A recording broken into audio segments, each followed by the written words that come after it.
Story 1. The Static Driver. The CB radio picked up another trucker's voice 300 miles ago, and he's been describing my route in perfect detail. Every turn, every mile marker, every rest stop. But he's describing it 5 minutes before I reach each location. He knows what I'm about to see before I see it. When I asked him how, he said he's watching me through my own eyes, broadcasting from inside my head, and he's been driving my route for me while I've just been a passenger in my own body. Then he told me to look in my trailer, said I'd understand everything. I opened it.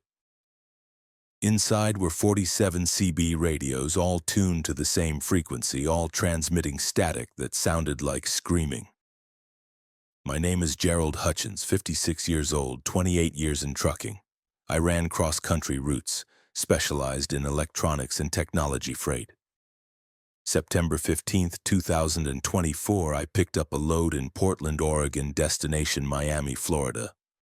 Standard transcontinental haul, 4-day run if I pushed it, 5 if I took it easy. The cargo manifest listed computer equipment, servers, networking hardware. Weight, 26,000 pounds. Nothing unusual. I left Portland at 4 a.m. heading southeast on I-84. The CB radio was quiet, normal for that hour. Most truckers were either sleeping or driving in silence.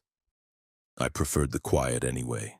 Music, podcasts, audiobooks, those were my companions. The CB was just for emergencies and occasional check-ins with other drivers. At 7:23 a.m. somewhere in eastern Oregon, the CB crackled to life. Driver in the Kenworth T680, you're going to see a dead deer at mile marker 342 in 4 minutes. It'll be on the right shoulder. You'll think about swerving, but you won't need to. It's clear of the road. I glanced at my CB, confused. I was driving a Kenworth T680, but who was this? I keyed the mic. This is the Kenworth. How do you know what I'm driving? Because I'm watching you. I'm describing your route. In 4 minutes, you'll see the deer. 3.5 minutes now. I checked my mirrors. No other trucks visible, no vehicles at all on this empty stretch of highway. I looked ahead. Mile marker 339 passed, then 340, then 341. At 342, there it was. A dead deer on the right shoulder, exactly as described. Fresh kill, maybe hours old. I didn't need to swerve. It was well clear of the roadway. My skin prickled. How did you know about that deer? I'm 5 minutes ahead of you. I'm seeing what you're about to see. In 6 minutes, you'll pass a rest area. The sign will say, next service is 47 miles. There'll be a blue sedan parked at the rest area, Oregon plates, dented rear bumper. In 8 minutes, you'll see a billboard for a casino. The S in casino is burnt out. I'm seeing all of this now. You'll see it soon. I drove in silence, watching the road. 6 minutes later, a rest area appeared. Sign, next service is 47 miles. I slowed, looked at the parking area. A blue sedan, Oregon plates, dented rear bumper, exactly as described. 8 minutes from the initial call, a billboard appeared. Wild Horse Casino, the S was burnt out, leaving Ka-ino. What the fuck is this? I said into the CB. I told you, I'm ahead of you, 5 minutes ahead. Everything you're experiencing, I experienced 5 minutes ago. I'm narrating your route.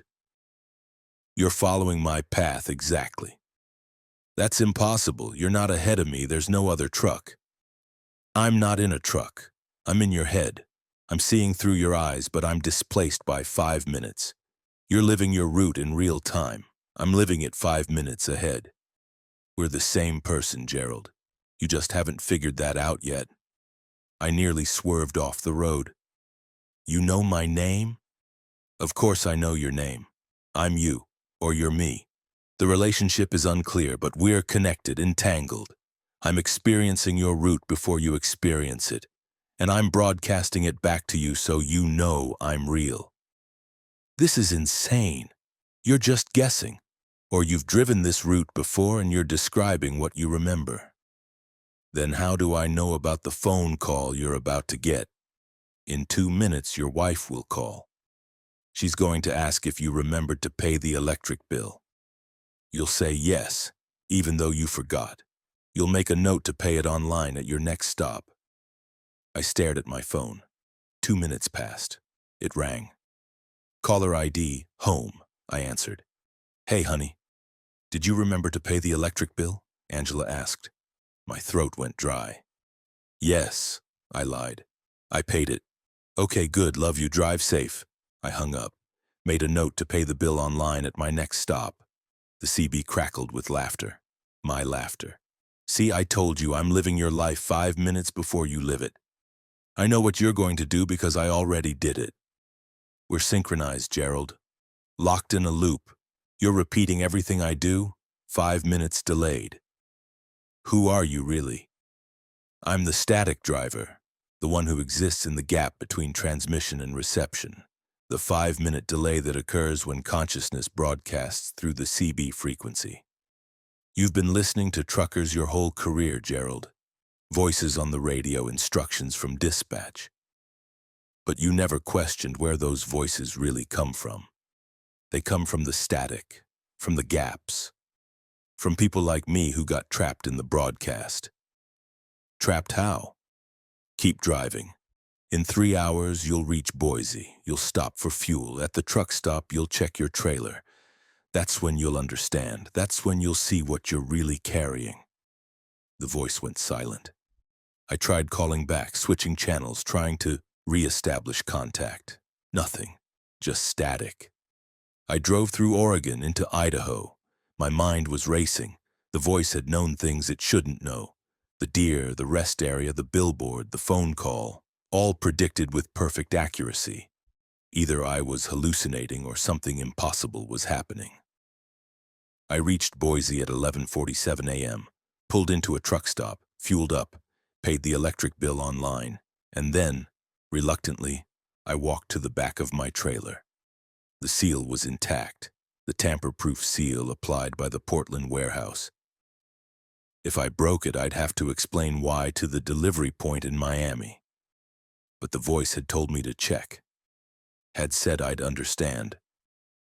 I broke the seal, opened the trailer doors. The cargo was different. According to my manifest, I should have computer equipment, pallets of servers and networking hardware. But instead I saw CB radios. Hundreds of them, maybe thousands. All different models, different eras, stacked floor to ceiling. Ancient CB radios from the 1970s, modern digital models, everything in between. And they were all on, all transmitting. I could hear the static, a wall of white noise, but underneath it voices. Faint voices, dozens, maybe hundreds, all talking simultaneously, all describing routes, all narrating highways and mile markers and deliveries. I grabbed one of the radios, held it close, listened. Passing mile marker 1847 on I-40, there's a broken guardrail on the left. Truck stop in El Paso, the coffee machine is broken, get the tea instead. Your wife is going to call in 3 minutes. She's going to ask about your daughter. Check your fuel gauge, you're lower than you think. They were all doing what the voice had done to me.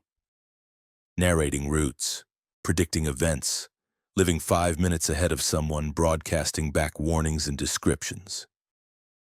The static drivers, trapped in transmission, broadcasting their experiences through CB frequencies, forever stuck in the 5-minute gap between transmission and reception. I dropped the radio, backed away from the trailer. My cargo wasn't computer equipment. It was trapped consciousness. Voices that had gotten stuck in the static, now stored in devices, broadcasting endlessly. The CB in my truck crackled. The voice again. You understand now. Every CB radio that gets abandoned, every frequency that goes silent, it doesn't disappear. The voices stay. They get trapped in the static. And eventually, they get collected, stored. You're transporting them, Gerald. You're the carrier, the delivery truck for trapped consciousness. I'm not delivering this to Miami. I'm taking it back to Portland. You can't. The route is locked. You're following my path. I did this route. You're repeating it. In 5 minutes, you'll close the trailer, reseal it with the spare seal in your cab, and continue driving. Because that's what I did. And you always do what I did. No, I'm making my own choices. Are you?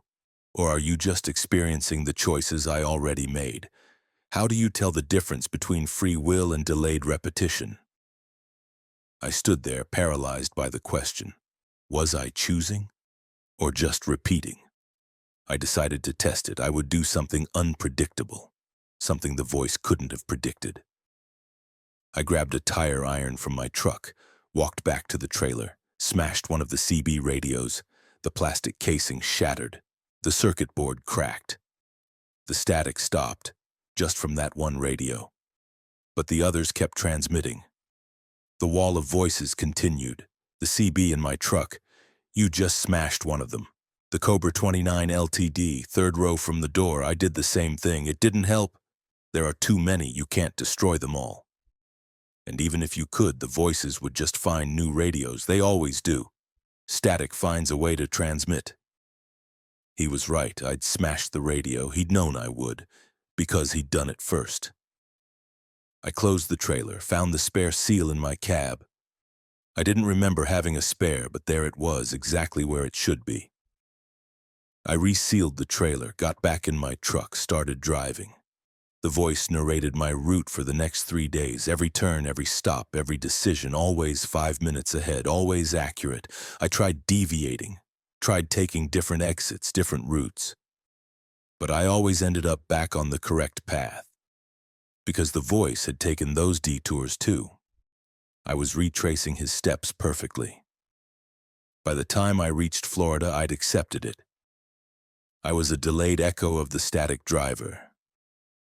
He was living my route 5 minutes before me.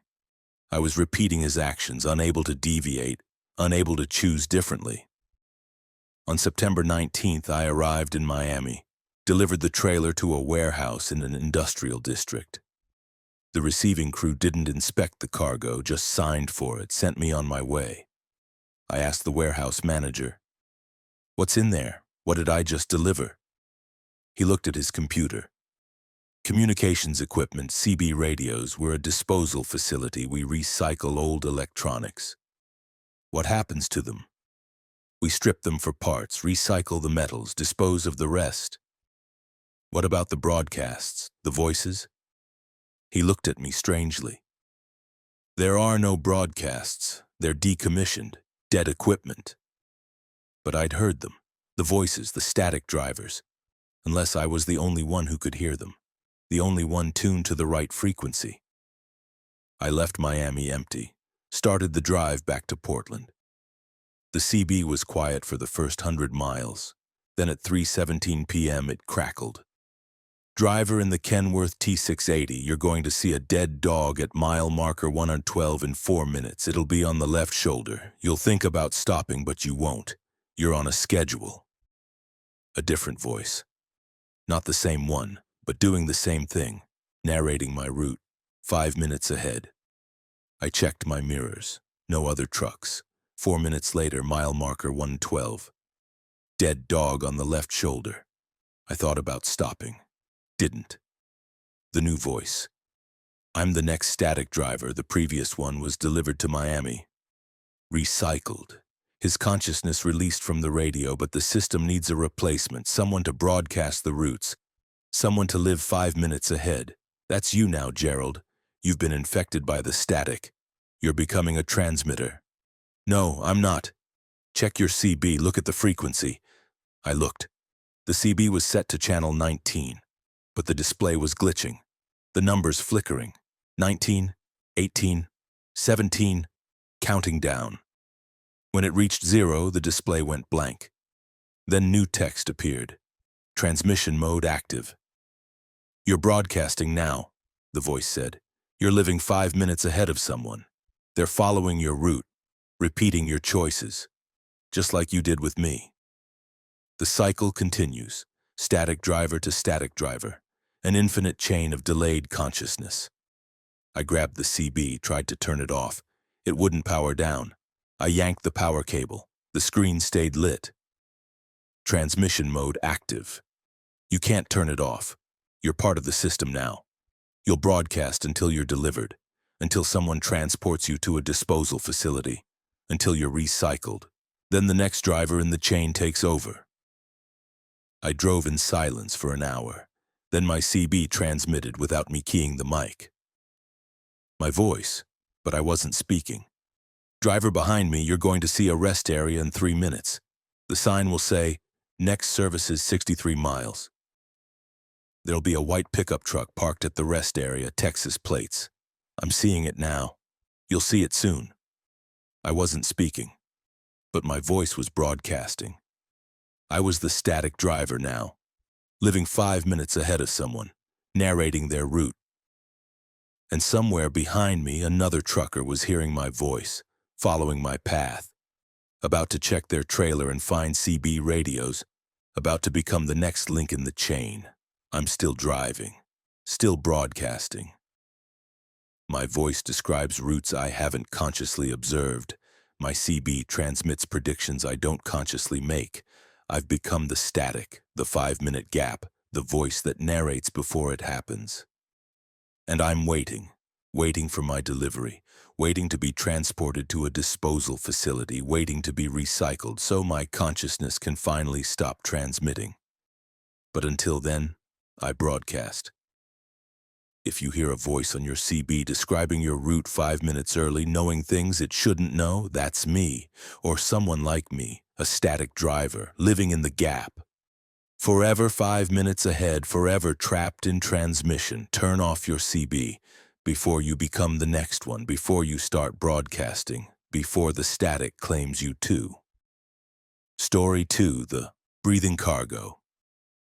The load was supposed to be furniture, but when I stopped to adjust the straps at a rest area in Nevada, I heard breathing coming from inside the trailer. Slow, rhythmic, like something massive, inhaling and exhaling. I checked the manifest again. 22,000 pounds of office furniture. But office furniture doesn't breathe. I opened the trailer. The furniture was there, arranged on pallets, wrapped in plastic. But between each breath, the plastic moved. Something underneath was expanding and contracting. I touched one of the wrapped pallets and felt warmth, felt a pulse. The furniture was alive. My name is Sonia Delgado, 43 years old, 14 years driving trucks. I specialized in commercial furniture runs, offices, hotels, corporate installations. Clean work, easy cargo, professional clients. October 3rd, 2024, I picked up a load in Los Angeles, destination Chicago. Standard cross-country furniture haul. The warehouse crew loaded 22 pallets of desks, chairs, filing cabinets. I watched them load it. Standard furniture, nothing unusual. I signed the manifest, sealed the trailer, departed. The first 2 days were normal. Nevada, Utah, Colorado. I stopped for fuel, food, rest. Standard procedure. The cargo was quiet. Everything routine. On day 3, somewhere in Kansas, I pulled into a rest area to adjust the load straps. Cargo can shift during long hauls, especially furniture. You check the straps periodically, make sure everything's secure. I opened the trailer doors. The furniture looked fine. Pallets still in place, straps tight. But as I stood there, I heard it. A sound like breathing. Deep, slow inhalations and exhalations. I froze. Listened carefully. There it was again. Breathing. Coming from inside the trailer. From the cargo. I climbed inside, walked between the pallets. The breathing grew louder. It was coming from everywhere, from all the pallets simultaneously. As if the entire load was one organism, inhaling and exhaling in unison. I approached the nearest pallet. Desks wrapped in heavy plastic. As I watched, the plastic moved. Not from wind. There was no wind inside the trailer. It moved from underneath. Expanding slightly, then contracting. Like lungs. Like something breathing.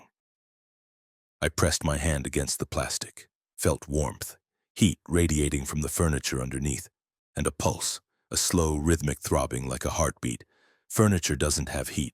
Doesn't have a pulse. doesn't breathe.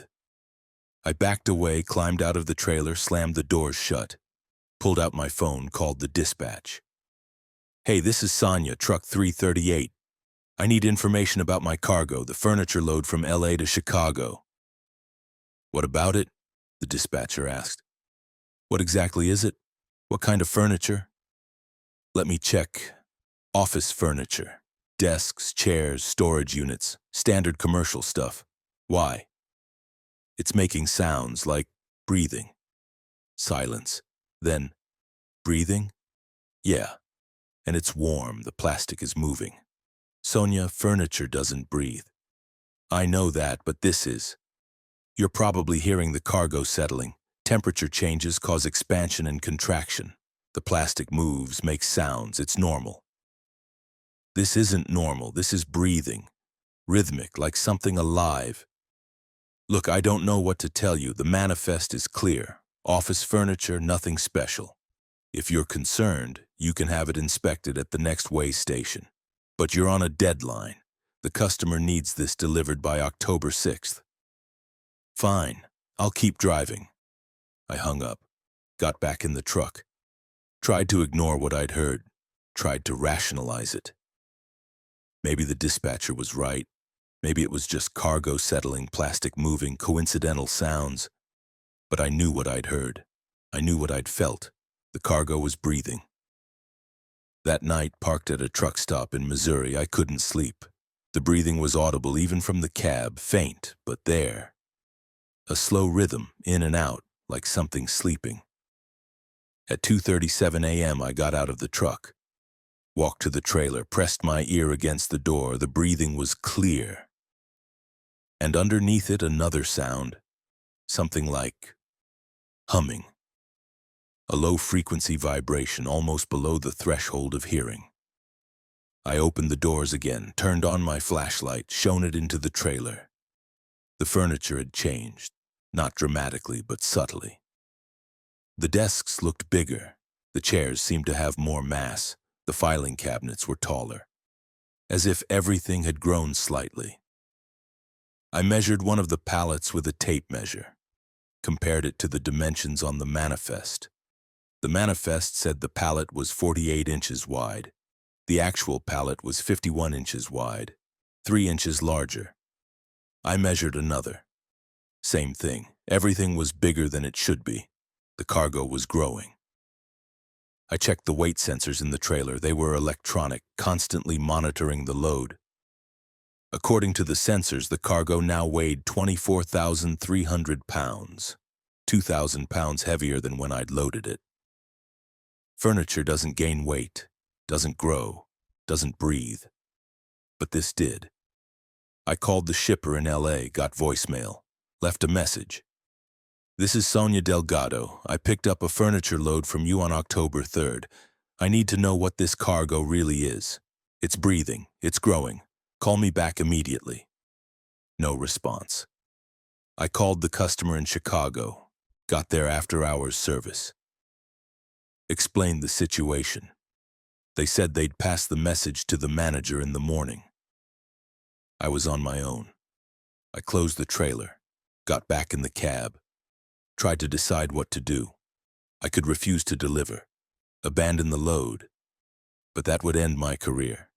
You don't just abandon cargo, there are contracts, legal obligations, financial consequences, but I was transporting something alive, something that was growing, something that might be dangerous. At 4:18 a.m., the humming changed pitch, got louder. I could feel it through the frame of the truck, a vibration that made my teeth ache.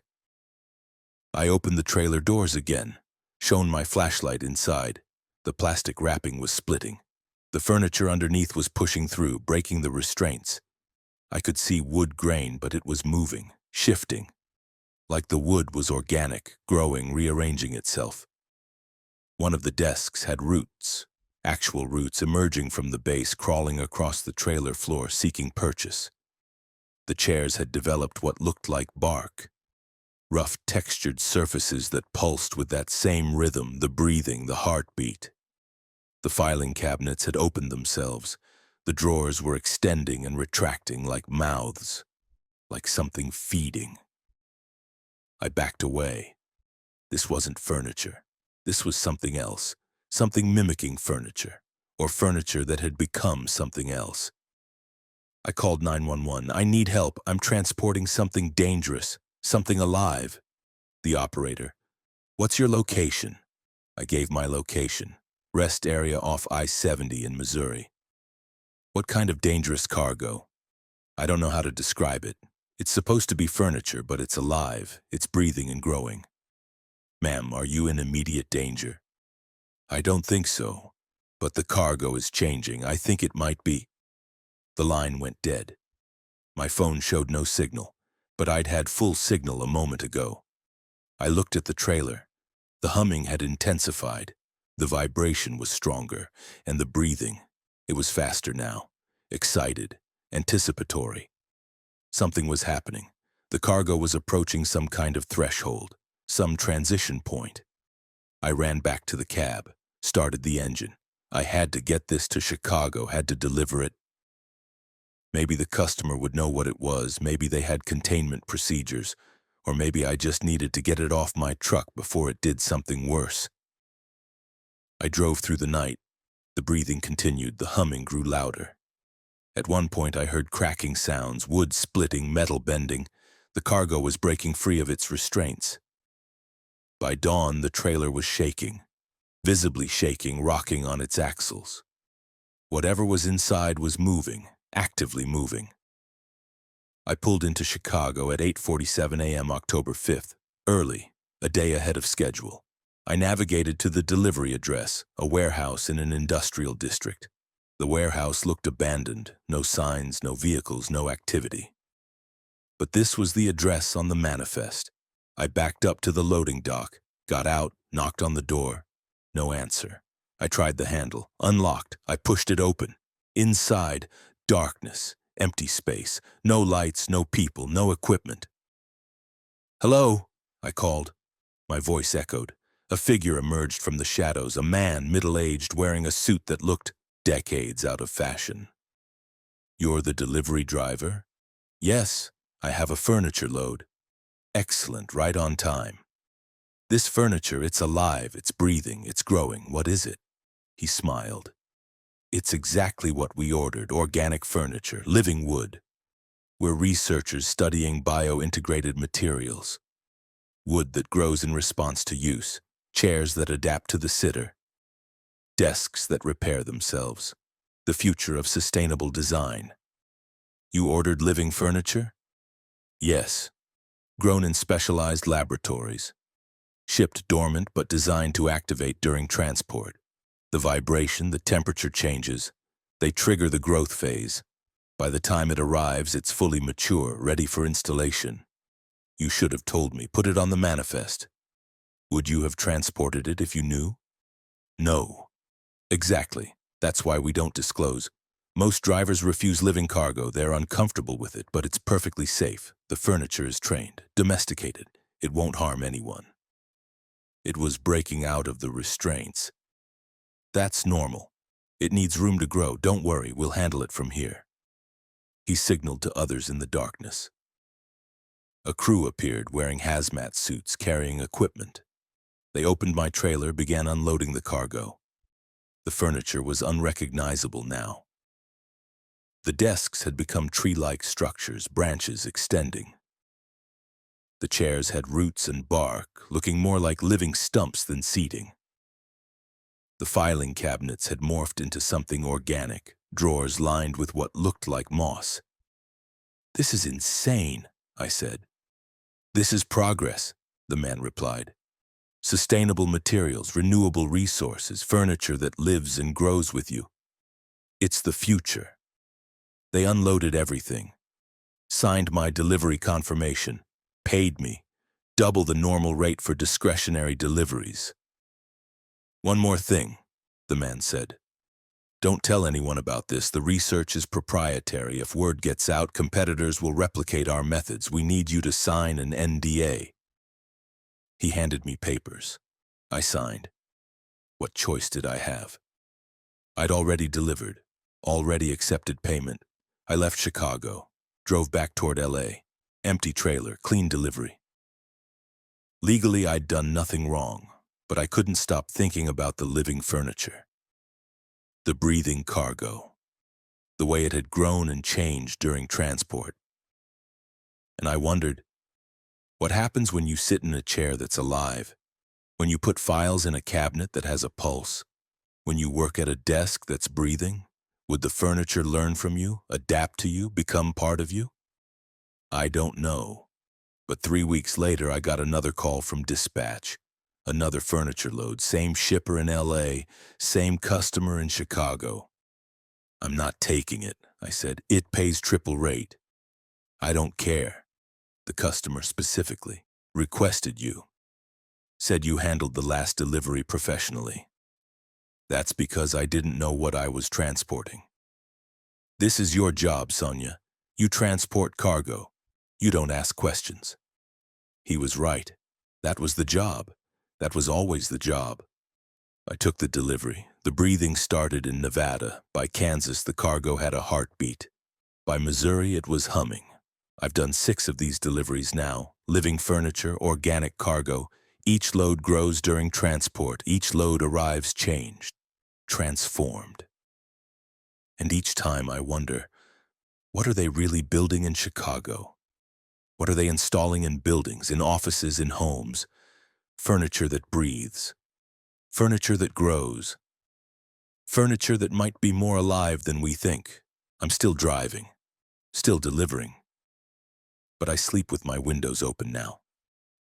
Because sometimes late at night I swear I can hear my truck breathing. And I wonder if it's the cargo.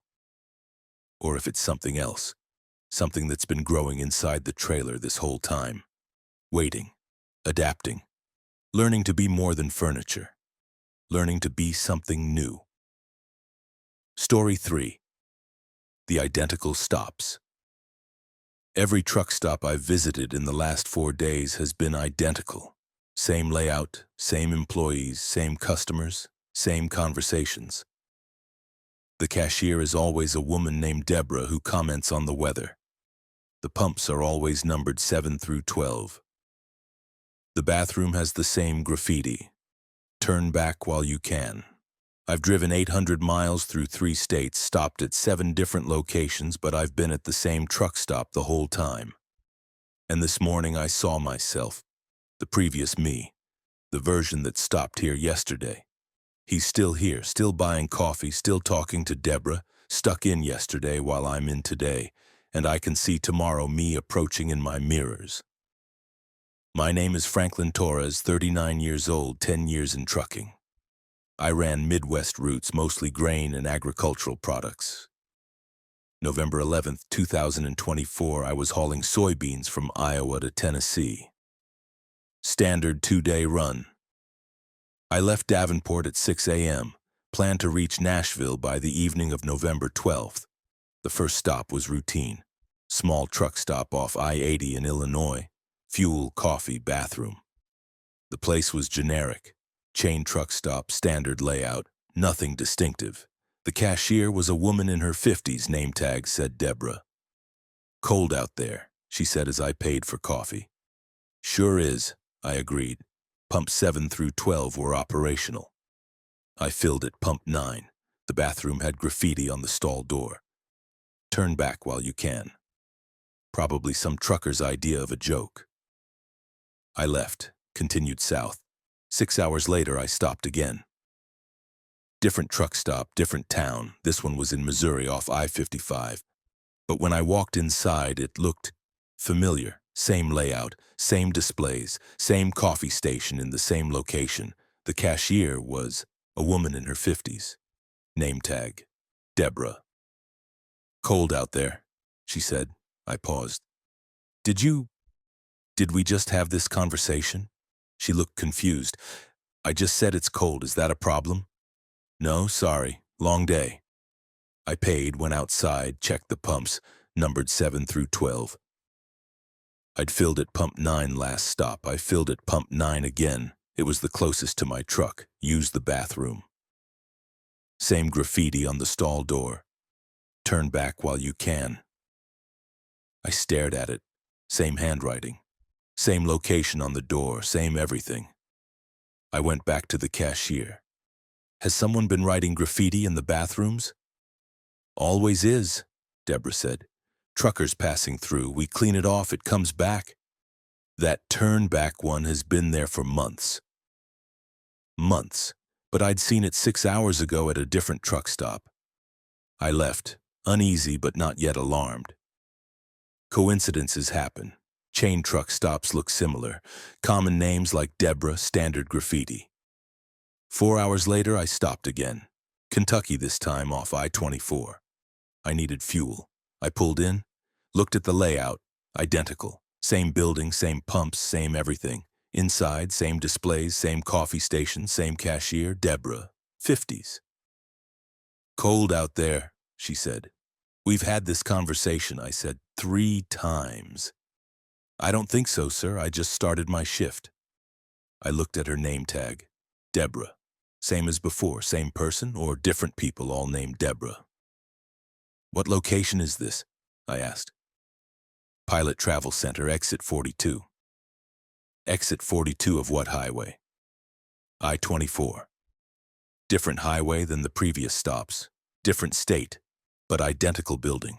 I filled at pump 9, went to the bathroom, same graffiti. Turn back while you can. I took a photo this time. Close-up of the graffiti. I'd compare it to the next stop, see if it was truly identical. I left Kentucky, continued toward Tennessee. But the unease was growing. 3 identical stops, 3 conversations with Deborah, 3 instances of the same graffiti. I pulled over at a rest area, not a truck stop, a highway rest area, state maintained. Checked my GPS, confirmed my location. I definitely traveled hundreds of miles. I was definitely in different states, but the truck stops were identical. I called my wife. Hey, this is going to sound weird, but have you ever noticed that all truck stops look the same? I guess. I've only been to a few, they're pretty generic. I mean exactly the same layout, same employees, same everything. Are you feeling okay? Yeah, I'm fine, just noticing patterns. You sound tired, maybe get some rest. I will.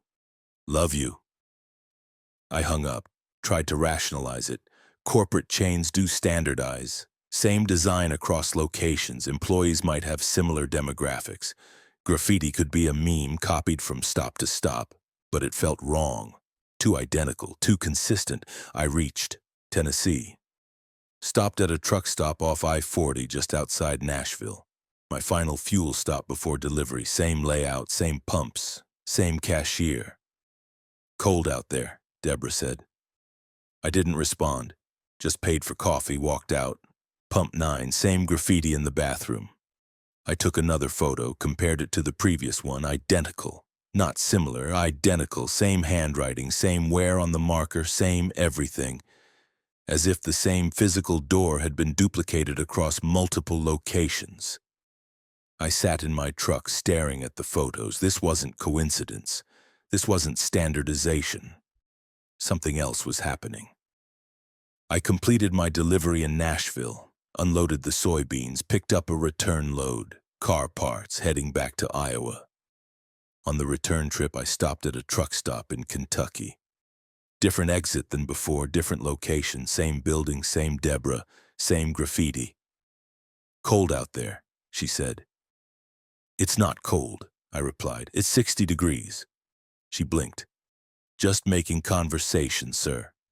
I left without fueling. Drove to the next stop. Missouri. Same thing. Illinois. Same thing. Every truck stop was identical. Every cashier was Deborah. Every bathroom had the same graffiti.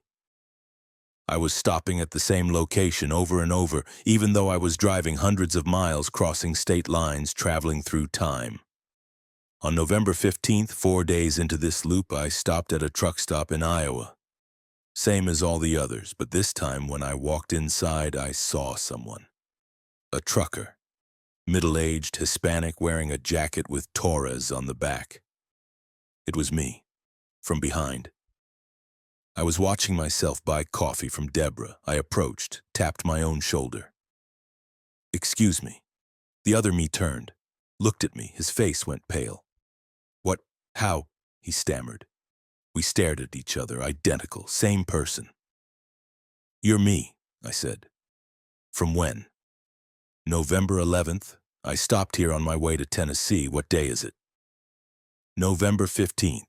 I'm returning from Tennessee." "That's 4 days from now. How are you here?" "I don't know, but every truck stop I visit is this one. I've been stopping here for 4 days, even though I've driven across 3 states. The other me passed me, looked around. "This place, I've seen it before, multiple times on this trip. I thought I was just noticing patterns. It's not patterns, it's the same location. We're trapped in it. Every stop leads back here." Deborah called from the counter. "You two need anything else?" We both turned. She was looking at us, both of us, without any sign of surprise, as if seeing 2 identical people was normal.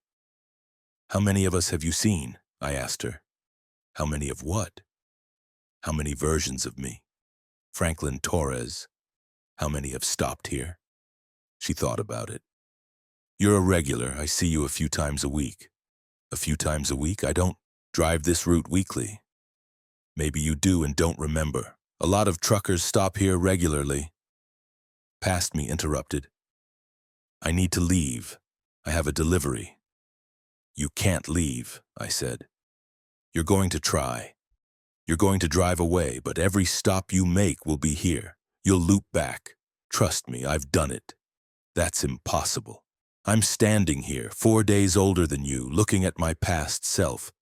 "That's impossible too." Past me left.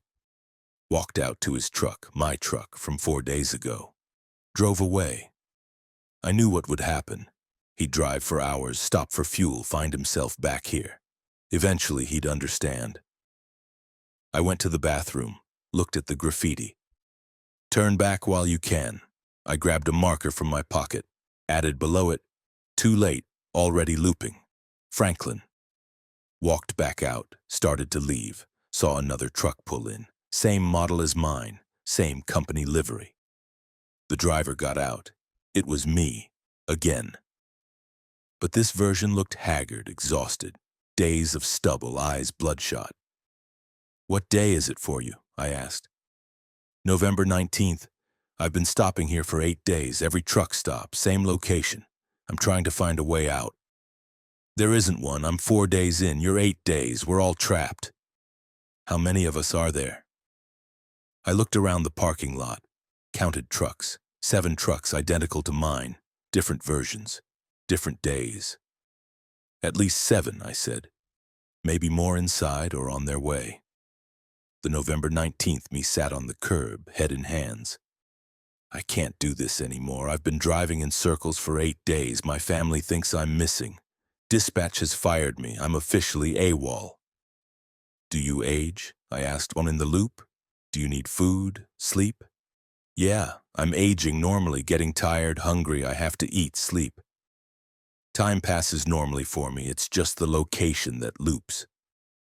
So we were trapped but not frozen. We continued to exist, continued to age, while visiting the same truck stop over and over. What about future versions? I wondered. November 20th, 25th, 30th? Are there versions of us months ahead still trapped? We walked around the parking lot, checked the trucks, found one with heavier dust accumulation, looked inside, a version of me, asleep in the cab, emaciated, beard grown long. He looked like he'd been here for months. I knocked on the window. He stirred, looked at me with hollow eyes. "What day?"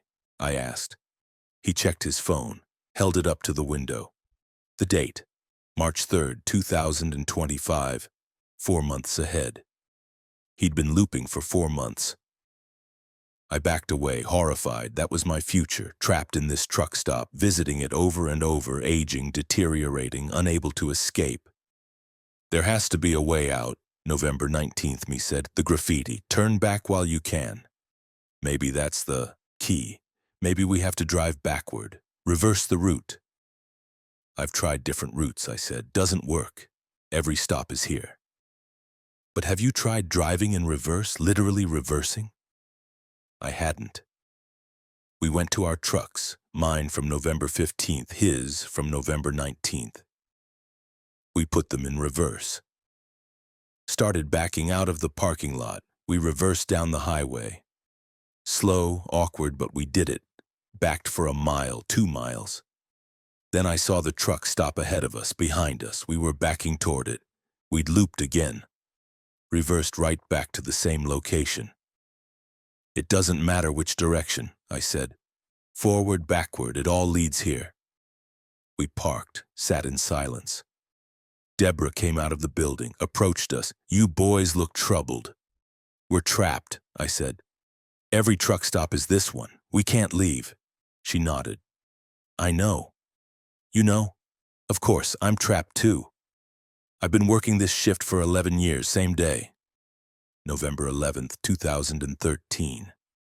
I show up for work, it's always November 11th. Customers come and go, but I'm always here, same shift, same day.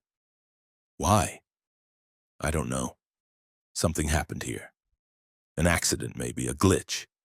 This location got stuck, and everyone who stops here gets stuck too. We loop, we repeat. But we keep aging, keep existing. We're not frozen, we're just recurring. How do we escape? You don't. You just loop until you die, then you stop appearing. I've seen truckers loop for years, then disappear. I assume they died, ran out of time, or gave up.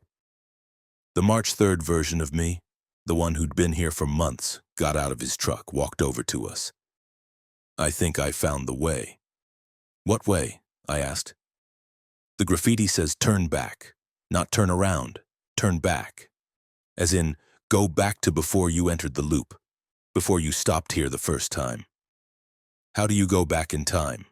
You don't, but you can refuse to stop. The loop starts when you enter the truck stop. If you never enter, you never loop. But we already entered. November 19th, me said. How do we undo that? March 3rd, me pulled out a gun.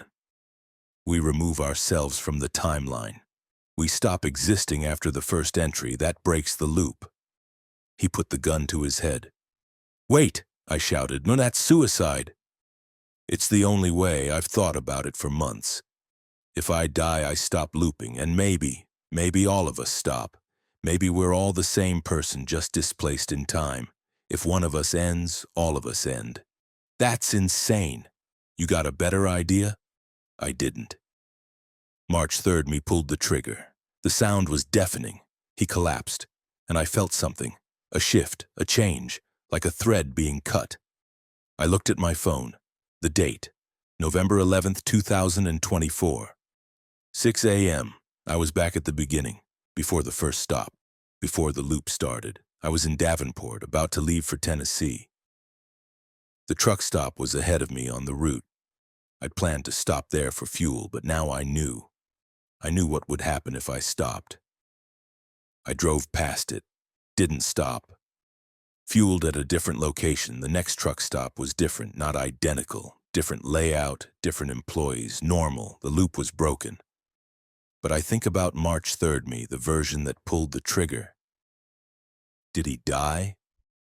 Or did he just cease to loop? Did all the versions disappear, or did they continue existing in the truck stop, trapped forever? I don't know.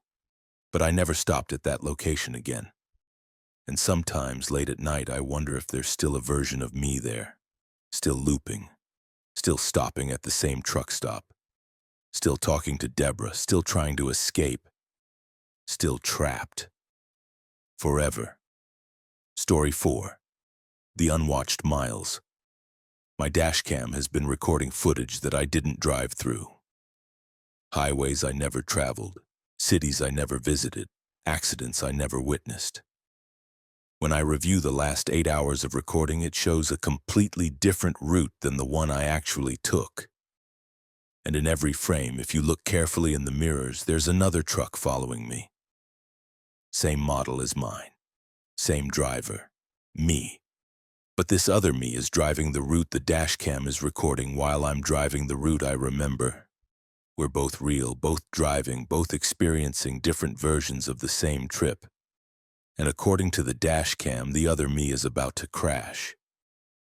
My name is Marcus Reeves, 45 years old, 18 years driving trucks. I ran long-haul coast-to-coast, specialized in time-sensitive freight. December 1st, 2024, I was hauling medical supplies from Atlanta to Seattle.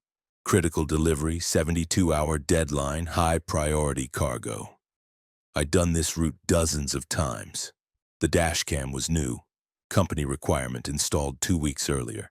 Continuous recording, automatic upload to company servers for insurance and monitoring purposes. I'd gotten used to seeing the little red light indicating it was recording. I left Atlanta at 5 a.m. The first 12 hours were normal. I drove through Tennessee into Kentucky. Standard route. Nothing unusual.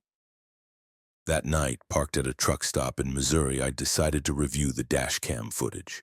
Part of my nightly routine, check the truck, review the day, make notes. I pulled up the dashcam app on my phone, streamed the last hour of footage. What I saw didn't match what I'd driven. According to the dashcam, I'd taken I-70 through St. Louis, but I'd actually taken I-55 bypassing St. Louis. The dashcam showed me driving through the city, heavy traffic, urban highways, recognizable landmarks. I hadn't been there. I'd been 50 miles south, on a different route. I checked the timestamp. It matched. The dashcam was recording in real time, but it was recording a different route. I scrolled back further. The last 8 hours of footage showed roads I hadn't traveled. I'd gone through Nashville, then north through Kentucky. The dashcam showed me going through Memphis, then west through Arkansas. 2 completely different routes. But same timestamps, same duration, as if I'd driven both routes simultaneously. And in the mirrors, in the dashcam footage, I could see a truck behind me. Same model as mine, same company livery. When the camera angle was right, I could see the driver. It was me, Marcus Reeves. Same face, same posture. I was following myself, or myself was following me. 2 versions, 2 routes, 1 recording. I called tech support for the dashcam company. Explained the situation. Sounds like a recording glitch, the technician said. Sometimes footage gets corrupted mixed with other vehicles' feeds. I'll file a report. But it's continuous. 8 hours of footage showing a different route, and I can see myself in the video. Probably footage from another truck in your fleet. Similar model, similar driver. The system might have mislabeled it. I'm the only truck on this route for my company. There are no others. Then it's corrupted data. We'll investigate. In the meantime, your truck is functioning normally, right?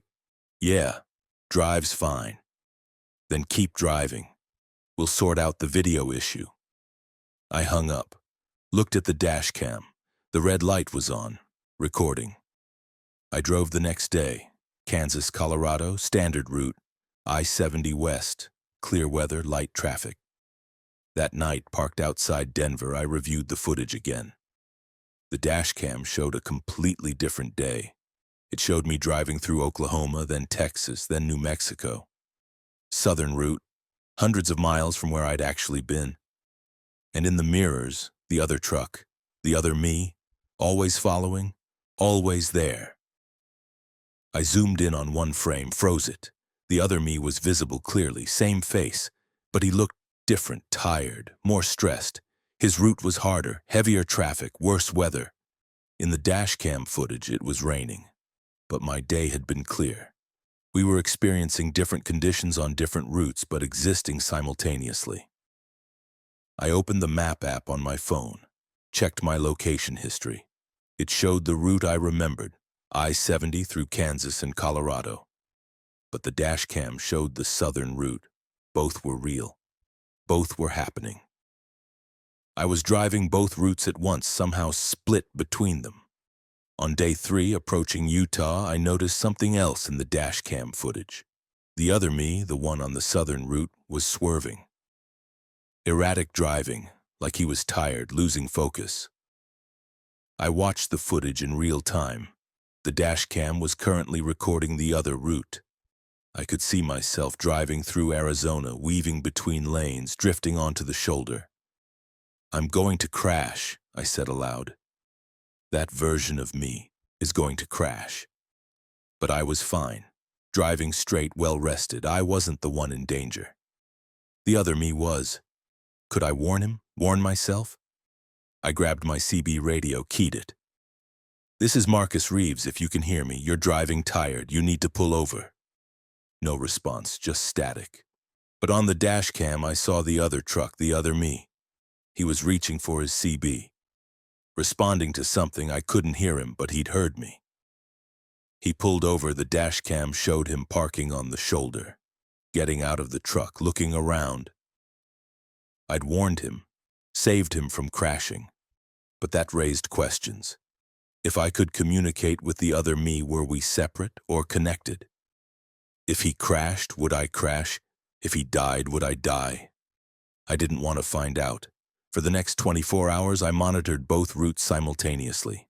Mine, physical, real experience directly, and his, through the dash cam, experience secondhand. We were getting closer. My route through Utah and Idaho, his route through Arizona and Nevada, both heading toward the Pacific Northwest, both converging on Seattle. What would happen when we arrived at the same destination? Would we merge? Would one of us disappear? Would we both continue existing, two versions of Marcus Reeves delivering the same cargo? On day 4, I reached Idaho. The dash cam showed the other me reaching Nevada. I pulled into a rest area, parked, reviewed the footage. The other me had stopped too. Same time, different location, but same action. We were synchronized, mirroring each other across hundreds of miles. I got out of my truck. In the dash cam footage, the other me got out of his truck. I walked to the trailer, checked the cargo. In the dash cam footage, the other me did the same. We were performing identical actions on different routes. I opened the trailer. Medical supplies, all intact. In the dash cam footage, the other me opened his trailer, but his cargo was different. It wasn't medical supplies, it was bodies. Dozens of bodies, wrapped in plastic, stacked like cargo. I stumbled backward. What the fuck? The other me, on the other route, was transporting bodies, not medical supplies. Bodies. I checked my own trailer again. Definitely medical supplies, IV bags, medications, equipment, what I'd loaded in Atlanta. But the other me had loaded something else, or his cargo had changed, or he was on a different job entirely. I grabbed my phone, called dispatch. "I need to verify my cargo. What exactly am I transporting?" "Medical supplies. Why?" "I need you to confirm. Check the manifest." "Hold on. Yeah, medical supplies, pharmaceuticals, equipment, high priority delivery to Seattle General Hospital. Is there a problem?" "No, just confirming." I hung up, looked at the dash cam footage. The other me was closing his trailer, getting back in his truck, continuing to drive. He was transporting bodies. I was transporting medical supplies. Same truck, same driver, same timeline, different cargo. What was real? My route or his, or were both real? Two parallel versions, both occurring simultaneously. I kept driving. Washington State, final stretch. The dash cam showed the other me reaching Oregon. We were close now, within 100 miles of each other. On December 4th, I reached Seattle, navigated to the delivery point, Seattle General Hospital. Backed up to the loading dock. The receiving crew unloaded my cargo, medical supplies, everything accounted for, standard delivery. I signed the paperwork, completed the job. But the dash cam was still recording the other route. The other me was arriving in Seattle too. Different location, not the hospital, a warehouse in the industrial district. I watched on my phone. The other me backed up to a loading dock, opened the trailer, the bodies. A crew unloaded them efficiently, professionally. Like this was routine. Who was this crew? What were they doing with the bodies? The other me signed paperwork, completed his delivery, and then on the dash cam he looked up, directly at the camera, directly at me. He waved.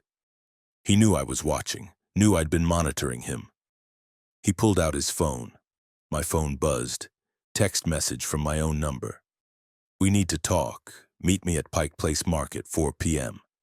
How was he texting me? How did he have my number? He was me. We had the same phone, but we couldn't both be using it simultaneously. Unless we each had our own phone. Our own version of everything. Two parallel existences. I drove to Pike Place Market, arrived at 3:45 p.m., parked, waited. At 4 p.m., a truck pulled up. Same model as mine, same company. The driver got out. It was me, Marcus Reeves, identical. We approached each other, stood face to face. "You're the dash cam route," I said. "And you're the real route," he replied. "Or we both think we're the real route." What were those bodies? Medical cadavers for research. That was my cargo. What did you have? Medical supplies, pharmaceuticals. Different cargo, same delivery window, same driver. We split. Somewhere between Atlanta and here we diverged. Became two versions, each driving our own route, hauling our own cargo. Why? I don't know. Maybe there was a probability fork, a decision point where reality split. Maybe one version of us took I-70, another took the southern route. Both became real. Both continued existing. Are there more of us? I asked. More versions on different routes? Probably. The dash cam only shows one other. But there could be dozens, hundreds. Every decision creates a split. Every turn, every route choice. We're all out there, driving variations of the same trip. What happens now? He shrugged. We keep driving. We keep existing, parallel lives, parallel routes. Maybe we'll converge again. Maybe we'll keep splitting, I don't know. Do we ever merge back? Become one person again? I don't think so. Once you split, you're separate, two individuals. We share memories up to the split point. After that, we're different. We've experienced different routes, different conditions. We're not the same Marcus anymore. We stood in silence. Two versions of the same person. Both real, both existing. Good luck, he said finally. On your next route. You too. He got back in his truck, drove away. I watched him disappear into traffic, got back in my own truck, started the engine. The dash cam was recording, red light on. I wondered if it was still showing his route, or if there was another version now. A third Marcus on a third route. I pulled up the dash cam app, checked the live feed. It showed a different route, not mine, not his, someone else's, another truck, another driver, me, again, but different. This version was in California, driving north on I-5. How many of me were there? How many versions split off from the original? I turned off the app, didn't want to know. Started driving, new route, back to Atlanta, empty trailer. And I tried not to think about the others, the parallel Marcus Reeves driving parallel routes. All of us convinced we're the real one, all of us correct, all of us alone. Story 5. The Blinking Driver. I haven't blinked in 46 hours, and the moment I do, I lose time. Sometimes minutes, sometimes hours. The last time I blinked, I woke up 300 miles ahead of where I'd been with no memory of driving those miles. My logbook was filled in, my fuel was consumed, but I hadn't experienced any of it. Now I'm terrified to blink. My eyes are burning, tearing constantly, vision blurring. But I know what happens when I close them. I jump forward in time and someone else, something else drives for me. My name is Ramona Castellanos, 34 years old, 7 years driving trucks. I ran West Coast routes, mostly California to Oregon to Washington and back. December 28, 2024, I was hauling produce from Fresno to Portland. Standard overnight run, 7-hour drive, nothing complicated. I left Fresno at 11 p.m. Clear night, light traffic. I'd done this run dozens of times. I knew every mile marker, every rest stop, every curve in the road. At 11:47 p.m., I blinked, just a normal blink, eyes closed for maybe half a second. When I opened them, the clock read 12:34 a.m. 47 minutes had passed. I was still driving, still on I-5 North, still in my lane, everything normal. Except I'd lost 47 minutes. I had no memory of that time. The last thing I remembered was blinking at 11:47 p.m. Now it was 12:34 a.m. I checked my mirrors, no other vehicles around. I was alone on the highway. I checked my GPS. It showed I'd traveled 60 miles. The math worked. 60 miles in 47 minutes at my current speed. I'd driven those miles, but I didn't remember driving them. I pulled over at the next rest area, checked myself. No signs of injury, no indication I'd done anything unusual. My logbook showed continuous driving. I'd filled it in, apparently, documenting the miles. But I didn't remember writing those entries. Maybe I'd fallen asleep. Micro-sleep, they call it. Eyes closed briefly, you lose a few seconds, but 47 minutes? That wasn't micro-sleep, that was something else. I splashed water on my face, drank coffee, got back in the truck, kept driving. At 1:23 a.m., I blinked again. When I opened my eyes, it was 2:51 a.m. I'd lost 88 minutes this time. I was still on I-5 North, still driving. But I was further along, past Sacramento, approaching Redding, over 100 miles from where I'd been. I hadn't experienced any of it. Just blink, time jump, new location. I pulled over again, checked the dash cam footage, reviewed the last 2 hours. The footage showed me driving. Normal driving, staying in my lane, maintaining speed, following the road, no swerving, no signs of sleep. But I looked different. My posture was slightly off, my head angled differently. My hands gripped the wheel in a way I don't normally grip it. It looked like me, but it moved like someone else. Something else had been driving. While I was... Where? Where was my consciousness during those lost minutes? I didn't know. I kept driving, but I was scared to blink. Every time I closed my eyes, I jumped forward. Lost time, lost control. I tried keeping my eyes open, forced them to stay open, used my fingers to hold my eyelids up, but eyes need to blink, it's involuntary. Eventually you blink, you have to. At 3:14 a.m. I blinked involuntarily. A reflex blink, impossible to stop. Opened my eyes. It was 7:02 a.m. I'd lost nearly 4 hours. I was in Oregon, past Eugene, approaching Portland, almost at my destination. 4 hours of driving, and I hadn't experienced a second of it. I pulled over, reviewed the dash cam. 4 hours of footage showing me driving, but again, the posture was wrong. The movements were wrong. It wasn't me. Not fully. Something was taking over when I blinked, driving for me, getting me closer to my destination. I checked the cargo, still intact, nothing disturbed. I checked my body, no signs of anything unusual. Whatever was driving during the blinks wasn't hurting me, wasn't harming the cargo, it was just driving.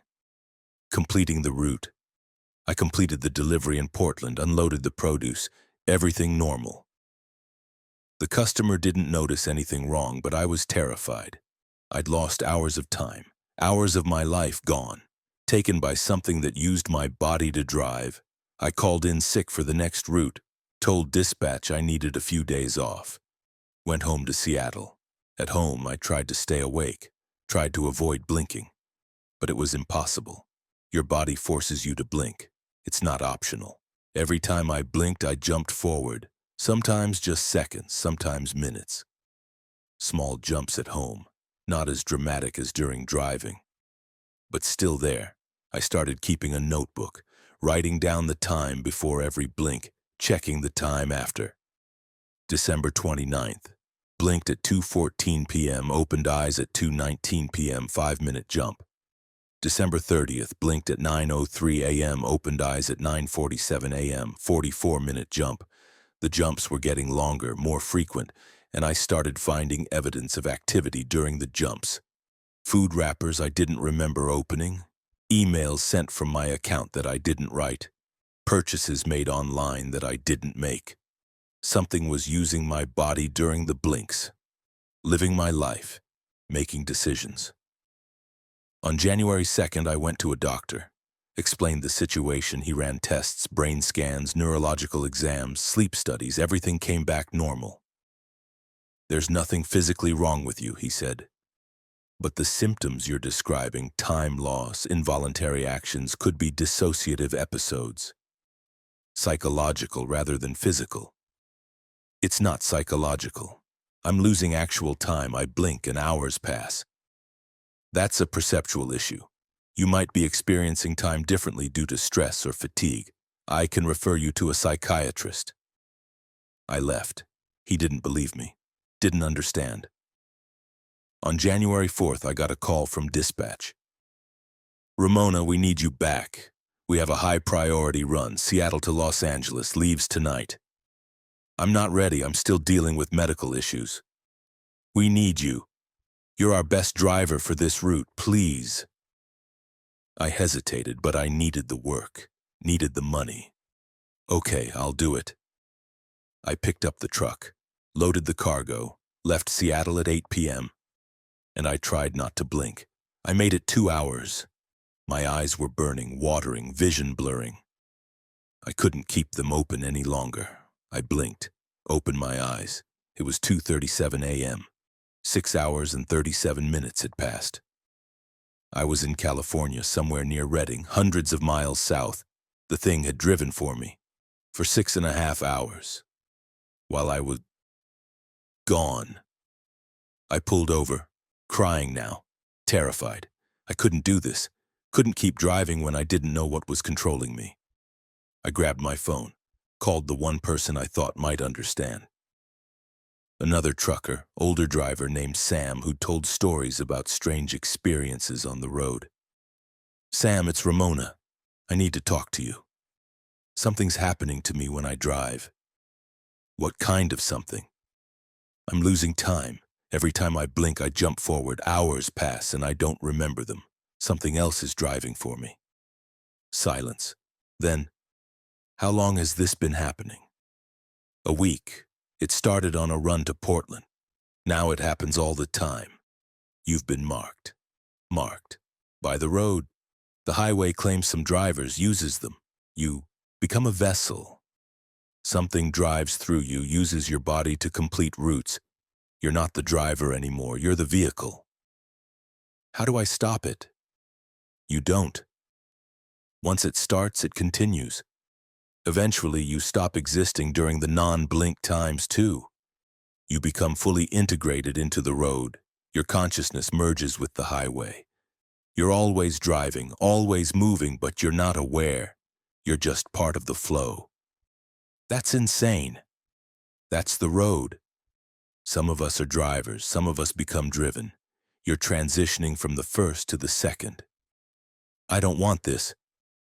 "Nobody does, but it happens. My advice, stop driving. Get out of the profession before you transition completely." He hung up. I sat in my truck, shaking. Was he right? Was I becoming something else? Something that existed to drive without consciousness, without self? I blinked, opened my eyes. It was 9:14 a.m., another 7 hours gone. I was in Los Angeles, at the delivery point. The cargo had been unloaded, the paperwork signed, the delivery completed. I didn't remember any of it.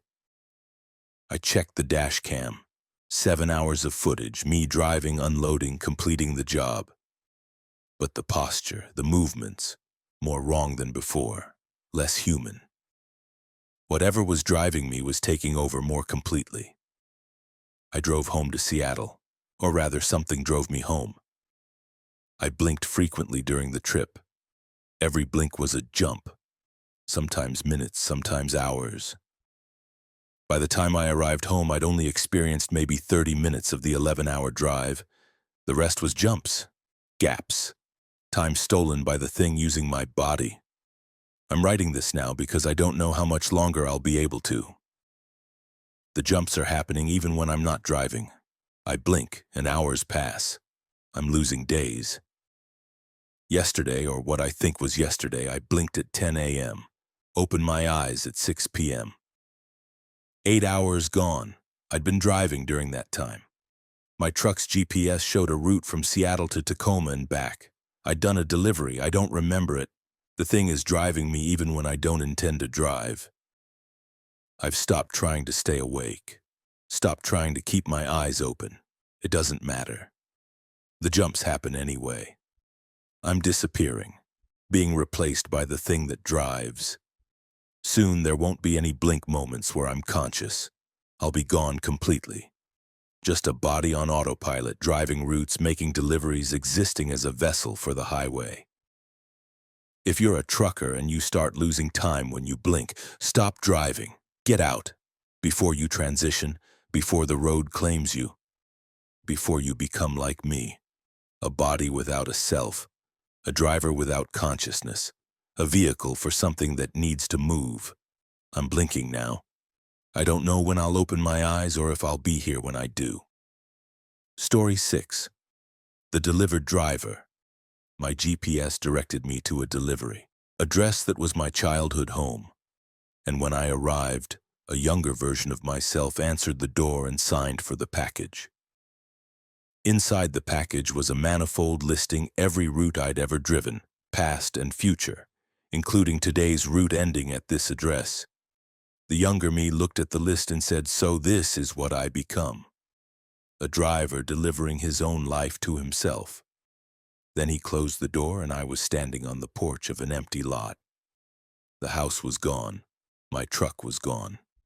And I've been trying to find my way back to a present that no longer exists. My name is Leonard Kessler, 62 years old, 36 years driving trucks. I was approaching retirement, planning to stop driving in 6 months. January 14th, 2025, I picked up a package in Denver, single-item delivery destination showing coordinates instead of an address.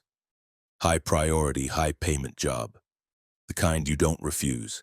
The coordinator were 39.7392 degrees N, 104.9903 degrees W. I plugged them into my GPS. It calculated the route. Estimated arrival, 7 hours. I left Denver at 9 a.m. The coordinates were east, toward Kansas. I followed the GPS directions, highway, then secondary roads, then rural routes. By 3 p.m., I was on back roads in eastern Colorado.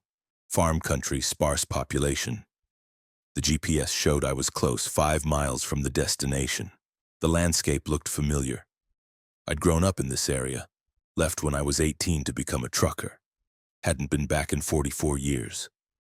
The GPS directed me onto a dirt road. I followed it. The road was rough, barely maintained. After a mile, the GPS announced, "Arriving at destination." I pulled over, looked around. I was on the road I grew up on. The house I'd lived in as a child was right there. Same house, same barn, same everything. But that was impossible.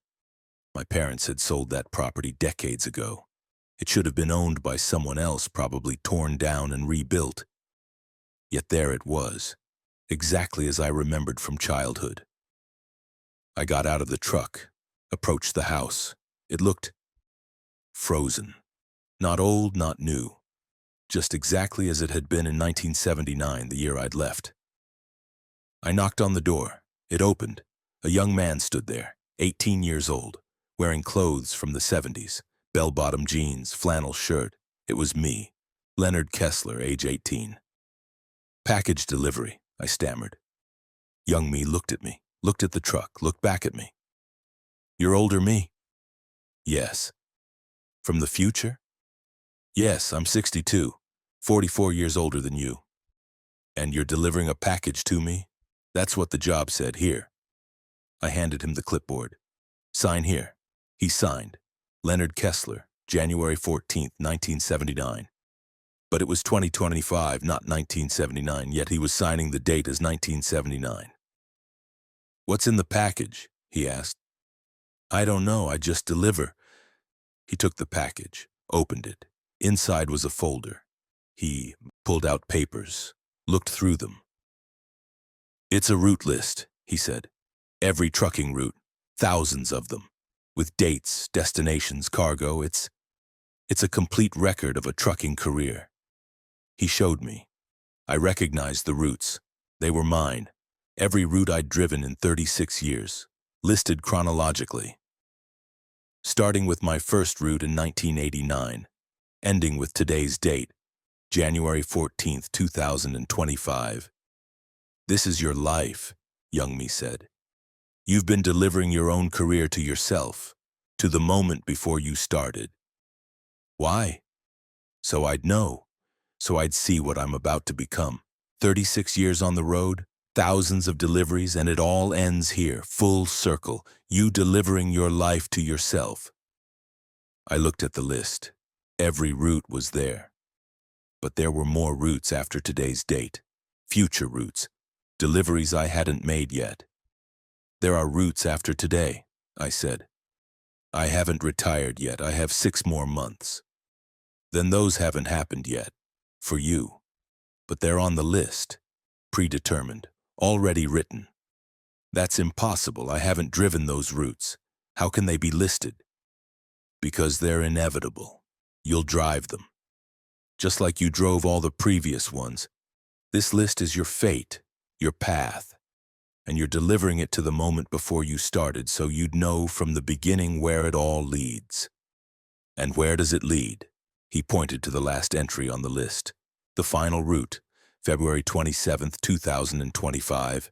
Destination, coordinates 39.739, 200 104, 29903 W. Here, this house, this moment." "It loops," young me said. "Your last delivery is delivering the list to your first moment. You drive for 36 years only to bring the record of those years back to the start. You're a closed loop, a circle. Beginning and end meet here." "What happens after I make that final delivery, the one in February?" "I don't know. The list ends there. Maybe you retire, maybe you cease to exist, maybe you start over." I took the list from him. Read through it. Thousands of routes. Every city I'd been to, every cargo I'd hauled. My entire career documented. And I hadn't lived the end yet. 6 more weeks of driving, culminating in the final delivery on February 27th. "If I don't make that final delivery," I said. "If I refuse, stop driving now, does the loop break?" "I don't know. But if the list is accurate, you will make it because it's already written." "I can choose not to." "Can you? Or is the choice itself part of the loop?" "You'll choose to complete the delivery because you've always chosen to complete deliveries. That's who you are. That's who I'll become." I looked at him. My younger self, about to start the career that would consume the next 36 years. "Don't do it," I said. "Don't become a trucker. Choose something else. Break the loop before it starts." He looked at the list. "But if I don't, you don't exist. You're here because I became a trucker. If I choose differently, you disappear. Maybe that's better. For you, but not for me. I want to see the world, want to drive. This list shows me I'll do exactly that. Thousands of routes, millions of miles, that's freedom. It's a cage.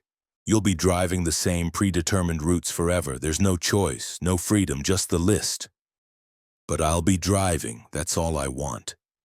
I realized I couldn't stop him, because I hadn't been stopped. I'd become a trucker. I'd driven those routes.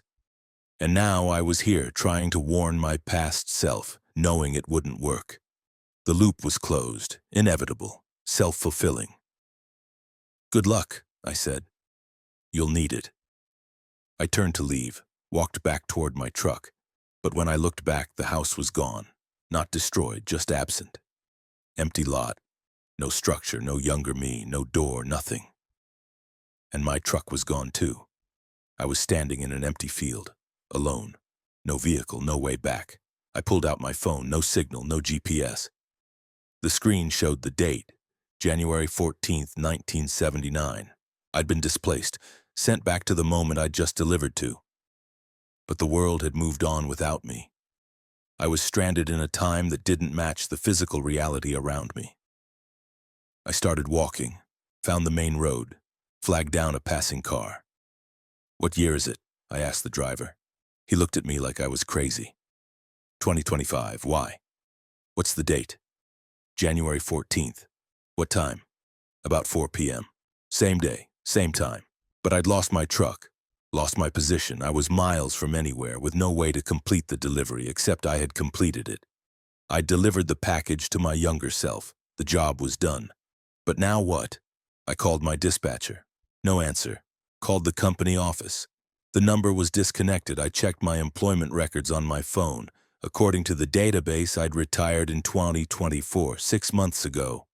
I was no longer an active driver, but I hadn't retired. I was still driving. I had routes scheduled through February. Except, according to the list, I didn't. The list ended on February 27th with the delivery to my younger self, and I'd just made that delivery. Early. 6 weeks ahead of schedule. Had I collapsed the timeline? By delivering early, had I jumped to the end, skipping the remaining routes? I didn't know. I walked for hours, found a town, found a bus station, took a bus to Denver, went to the company office. It was closed, out of business. A sign said they'd shut down operations in 2024. I went to my apartment. The lease was terminated. Someone else lived there now. I went to my bank. My account was closed, funds distributed according to my retirement plan. According to every official record, I'd retired 6 months ago. I no longer existed as an active driver, but I remembered driving today. Remembered picking up the package, remembered delivering it to my younger self. That had been real, hadn't it? I'm writing this from a motel in Denver. I've been here for 3 days. I have no truck, no job, no identity as a driver. The list said my career ended on February 27th with a delivery to my younger self. I made that delivery on January 14th, and reality updated, erased the intervening weeks, treated me as if I'd already retired. I'm stuck in the aftermath of a career that ended differently than I expected. And I keep thinking about the loop, about the younger me receiving that list, about him becoming a trucker, driving for 36 years, eventually delivering the list to himself. Am I him, or is he a different person? If I broke the loop by delivering early, does he still become me? Or does a different version emerge? I don't know. All I know is I'm not driving anymore. The road is done with me. The loop is closed. And I'm waiting to see if reality stabilizes, or if I'll fade away, erased by the paradox I've created. A driver who delivered himself to his own beginning, and now has no end. Just an empty middle, a gap where a life should be. I'm still waiting, still here, for now. Story 7. The Kushtaka called my name. The thing in the tree line had my dead brother's voice, and it had been calling me toward the woods for 3 nights, getting closer to my cabin each time. My name is Thomas Kalik, and I'd been living alone in a cabin 12 miles outside of Bethel, Alaska for 6 years, ever since my brother Daniel drowned in the Kuskokwim River during a fishing trip gone wrong. The cabin had been ours together, a place we'd built with our own hands using logs we'd cut and dragged from the surrounding forest. A refuge from the complications of town life, a space where we could live according to old ways our grandfather had taught us. Hunting, fishing, respecting the land and the spirits that moved through it. After Daniel died, I couldn't bring myself to leave. His presence was in every log, every joint, every corner of the structure. Leaving would have meant abandoning him completely. The first night I heard his voice, I was outside splitting firewood around 10 p.m. The summer sun finally setting in that long, slow Alaskan twilight that turns everything purple and gold and strange. The voice came from the tree line about 50 yards from my cabin, clear and unmistakable. "Tommy, Tommy, help me, I'm lost." Daniel's voice, Daniel's inflection, Daniel's childhood nickname for me that nobody else used. I dropped the axe, stared at the darkening trees, felt my heart hammering against my ribs. Daniel had been dead for 6 years. I'd watched them pull his body from the river, had helped carry his casket, had spent 6 years knowing with absolute certainty that he was gone. But the voice was his, was exactly his. I took 3 steps toward the tree line before some instinct stopped me, some memory of our grandfather's stories surfacing through my grief and confusion. The Kushtaka, land otter men, shapeshifters that lived in the forests and rivers, that lured people to their deaths by mimicking the voices of loved ones that appeared as humans or otters or something in between, that drowned travelers or drove them mad or turned them into Kushtaka themselves. Stories I'd heard as a child, stories Daniel and I had laughed about as teenagers. Stories that suddenly felt less like folklore and more like warnings I should have heeded. "Daniel?" I called out, voice shaking. "Is that you?"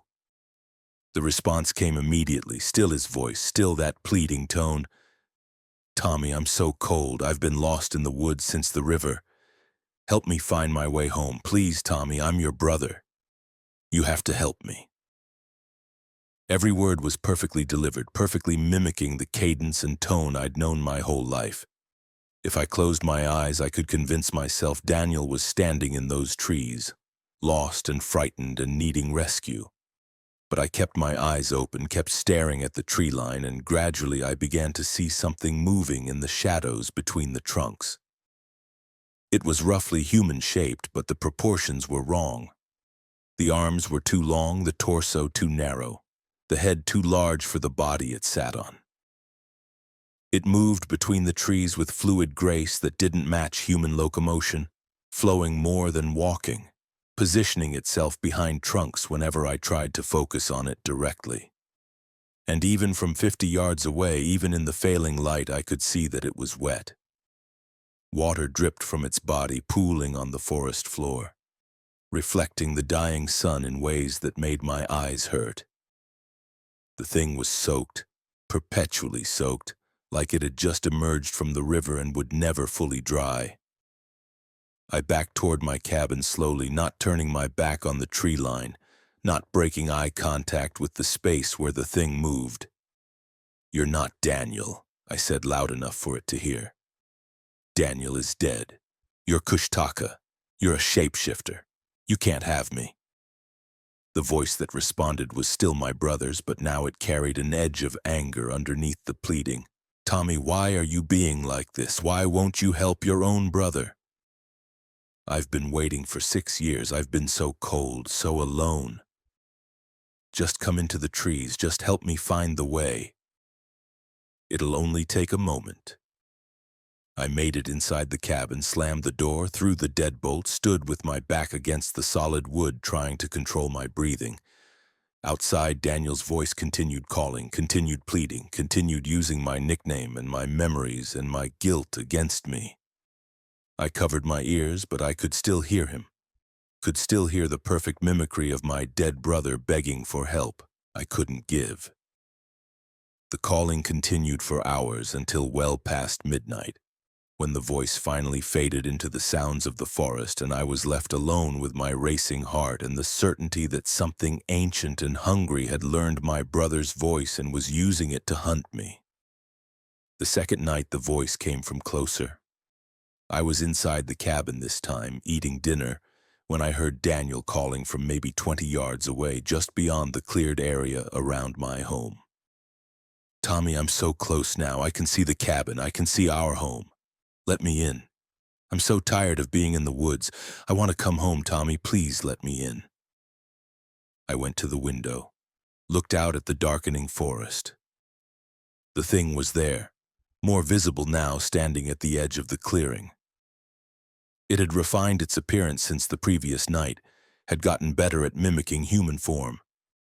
It looked more like Daniel now, had his height and build and the same jacket he'd been wearing when he drowned, the faded red Columbia windbreaker we'd bought together in Anchorage. But the details were still wrong. The face was blurred, indistinct, like a photograph taken with a slow shutter speed, features suggested rather than clearly defined. The hands were too large, fingers too long, ending in something that might have been nails or might have been claws. And it was still dripping wet, water running down its body in streams, creating a puddle around its feet that seemed larger than the amount of water falling from it should have produced. The puddle was spreading, slowly expanding across my clearing, reaching toward my cabin like the thing was extending itself through the water, using it as a medium to bridge the distance between us. I didn't respond to the calling this time, didn't acknowledge it, didn't give it the satisfaction of knowing I could hear it, could see it, could feel the terrible pull of my grief urging me to believe the impossible, to accept that maybe Daniel had survived somehow, had been living in the woods for 6 years, was finally finding his way home. I closed the curtains, sat in the center of my cabin away from windows and doors, and listened to my brother's voice beg for entry until dawn came and the voice retreated back into the forest. The third night, the voice came from right outside my door. I was lying in bed trying to sleep despite the certainty that the calling would come again when I heard knocking. Soft at first, then more insistent. And Daniel's voice, so close now, just inches away through the wood. "Tommy, please, I know you're awake. I know you can hear me. Open the door, let me in. I've come so far.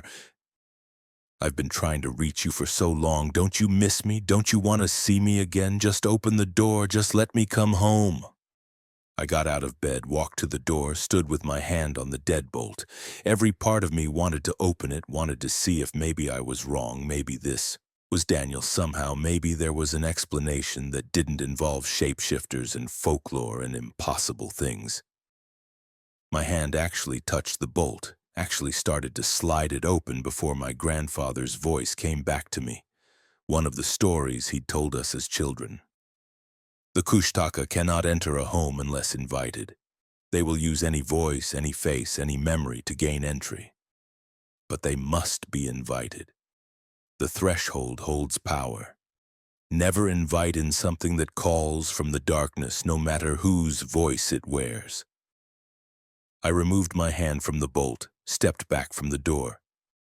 "You're not Daniel," I said, voice steady despite my trembling hands. "You can't come in. You'll never come in. Stop using his voice. Stop wearing his face. He's gone and you can't have me." The thing outside was silent for a long moment. Then Daniel's voice came back, but different now, layered with something else underneath, something that growled and clicked and made sounds no human throat could produce. "I could have had you easily, Thomas Kalik. Your grief made you weak, made you easy prey. But you remembered the old ways, remembered the warnings. The threshold holds, for now." I heard something moving away from the door, something heavy and wet dragging itself across my porch, leaving a trail of water that I could hear dripping through the floorboards. I waited until full daylight, then opened the door carefully, looked at what the thing had left behind. The porch was covered in water, pools of it, far more than could have dripped from any natural source. And in the water were marks, prints that looked like human feet but with too many toes, with claws instead of nails, with webbing suggested between the digits. The prints led from my door to the edge of the clearing, then disappeared into the forest where the wet earth showed disturbances that could have been footprints, or could have been something dragging itself between the trees. I spent that day preparing defenses, following practices my grandfather had taught us that I'd always dismissed as superstition. I burned spruce pitch at the 4 corners of my cabin, the smoke supposedly driving away evil spirits. I hung bundles of dried yarrow above my doors and windows, old protection against shapeshifters. I scratched protective symbols into the doorframe, marks my grandfather had shown us from Yupik traditions going back generations. Modern logic said this was all useless, all primitive thinking with no basis in reality. But modern logic didn't account for the thing that had been calling to me in my dead brother's voice. that had been getting closer each night, that had almost convinced me to open my door and invite it in. The fourth night, the calling came from everywhere at once.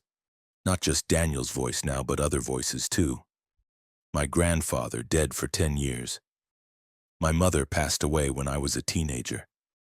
A childhood friend who died in a hunting accident. All of them calling my name. All of them pleading for help. All of them surrounding my cabin in the darkness, creating a chorus of the dead that should have been impossible but was undeniably real. I sat in the center of my cabin in the protective circle I'd drawn with ash and salt, listening to everyone I'd ever lost begging me to come outside, to come into the forest, to join them in the spaces between the trees where the kushtaka waited to claim me. The voices called until dawn, then faded as the sun rose, retreating into the forest like mist burning off in morning light. I emerged from my cabin exhausted, found my entire clearing covered in water, puddles and streams and pools that connected in networks too geometric to be natural, that formed patterns I recognized from old stories. Otter tracks, river currents, the shapes water makes when something is moving beneath its surface. The kushtaka had marked my territory, had claimed the space around my cabin, had made it clear that the boundary between my safety and their hunting ground was thinner than the walls of my home. I left that day, packed what I could carry, abandoned the cabin Daniel and I had built, walked the 12 miles to Bethel rather than risk driving the isolated road.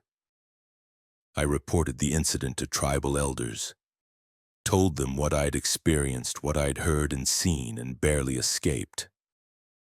They listened without judgment, without skepticism, with the understanding of people who'd lived with these stories their entire lives, who knew the kushtaka were real because they'd always been real, had always hunted in the forests and rivers, had always used the voices of the dead to lure the living into their grasp. The elders performed a cleansing ceremony for me, burned herbs and said prayers that were old when Alaska was young, that predated Russian contact and American statehood and every modern boundary we'd imposed on this ancient land. They told me I'd been targeted because of my grief, because the kushtaka could sense my longing for Daniel, could use that emotional wound to gain purchase on my consciousness to make me vulnerable to their mimicry. They told me I'd done right to remember the old ways, to respect the threshold, to refuse the invitation no matter how perfectly the thing wore my brother's voice. I never went back to that cabin, heard from others that it still stands, that nobody else has moved in, that sometimes hunters passing through the area report hearing voices calling from the forest around it, voices of people they've lost, voices pleading for help. The kushtaka still hunt there. Still use my cabin as a lure, still wear the faces and voices of the dead to trap the living who venture too close. I live in Bethel now, in town proper, surrounded by other people, by electric lights and noise and modern comforts that seem like protection against old things. But sometimes at night, even here, even surrounded by civilization, I hear Daniel's voice calling from somewhere distant. Tommy, I'm so cold, I'm so lost.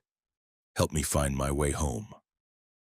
And I know that the kushtaka haven't forgotten me, haven't stopped hunting, are still waiting in the forests and rivers of Alaska, still wearing the faces of our dead, still calling to us in voices we long to hear again, offering reunions that end not in embrace but in drowning, in madness, in transformation into things that hunt the way we were hunted.